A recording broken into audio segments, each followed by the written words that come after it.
I'm Louis Corbett from the Nottingham Post, and I'm outside the QMC today as NUH have announced their new same-day emergency care unit. This will be a temporary facility that will eventually lead to the capacity being doubled for patients to 150. We've spoken to patients and also staff to find out more behind the works.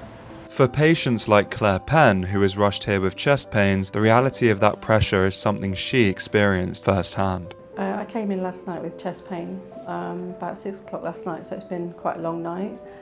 And then it's just been a long, slow process. Slow. It was really busy last night.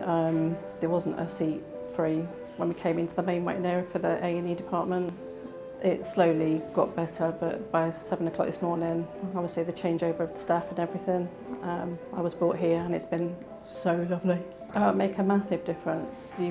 I don't know if you've been to the A&E department in an evening when it's really busy, especially at a weekend. It's just slow, it's torture, especially when you're in pain or you're really poorly. There's some sad sights when you're sat there waiting. It's a crisis those on the front line are fighting every day. Head of Clinical Services, Amber Bristow, says the old space simply wasn't built for modern emergency care. Do you know, I work in the emergency department day to day, which is a hard place to work. Whatever we can do to get people seen who don't need the emergency department elsewhere is a plus, because then we can concentrate on seeing the patients who need the life-saving treatment that the emergency department can offer. So this is just one of our schemes for that.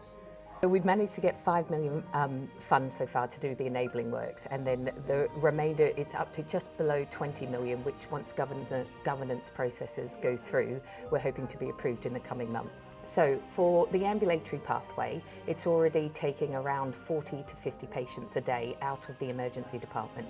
Those patients that don't need emergency care, but they do need some investigation, test, or some treatment that day. So those patients previously would have been waiting in the emergency department. Corridor care, there's no one thing. This is not a golden ticket to alleviate. It's one of our schemes to help with corridor care. And we have shown some data recently that people that come into hospital that stay less than 24 hours, could they be converted to a same-day emergency care stay rather than a hospital bed? And then the patients that need a longer stay take that bed over them. So from tomorrow, we're moving from A floor up to B floor in this new unit that we're filming in today, which has been renovated to ensure that we can still see at least 60 patients a day as we were doing downstairs. And then downstairs, the new build that will open in 2027, will see around 150 patients a day. It's architecturally designed. It's probably the best thing I've seen designed in a long time. And I think patients will really appreciate that it's a nice, calm environment where it's more of a lounge rather than a department, if that makes sense. It really does look like a place where I'd like to receive care.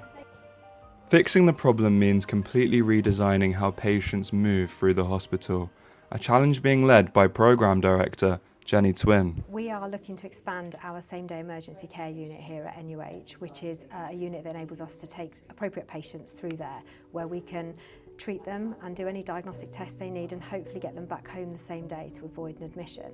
Currently we have quite a small space here at NUH and we're only able to see around 60 or 70 patients a day. Our new unit will enable us to get up to around 150 patients a day, and it will enable lots of specialties to be located down there to help those patients who are suitable. So some of our challenge here is that we're an ageing building, if you like, and some of our stuff is quite dated. So as part of the scheme, we've done some enabling work. So we've refurbished 3 of our X-ray rooms down in our local A&E area, where our patients will utilise those. So they've had some significant investment this year and they're now completed. The new SDEC, when it opens, will have a co-located diagnostic suite, so it will have a CT scanner and it will have ultrasound, and it will have the ability for the suitable patients who come through there to receive any tests and diagnostics that they need to help get their diagnosis nice and quickly, and hopefully be able to discharge them to go home. So Our estate at the minute is challenging and not always as nice as we would love it to be. So our new environment hopefully will come across as very calming and spacious for our patients and our staff.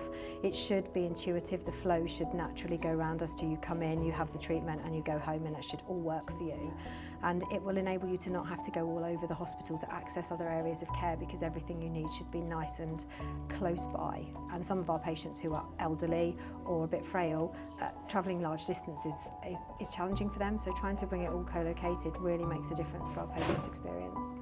So our staff work in a very busy and constrained A&E, and we've tried to create and design a space that lets them have some light, some breathing room, and the ability to be able to treat their patients in a space that they would like to. Nobody comes here to do a bad job, and everyone aspires to deliver the very best care. And for some of us, we're here more than we are at home, so it's important that our environment is a nice place for those staff to work. So our current plan takes us to the end of March 2027 to be open and operational. Same day. So I think in the short term we have a decant space, which is where we are today. So as of tomorrow we will be running our SDEC, same day emergency care service, from here, which is up on B floor, so a floor above where the A&E is currently located. So for the duration of the construction, our patients will come up here and be seen. They're directly opposite radiology, which also makes it easy for them. And then once we reopen, everybody will be back down on A floor, which will make it much easier for them. With the temporary unit now open, the first steps of this massive overhaul are officially underway, but for a hospital that has faced 3 critical incidents in just 1 year, the road to March 2027 will be a long one. The pressure is on to see if this new space can truly heal a system pushed to its absolute limit.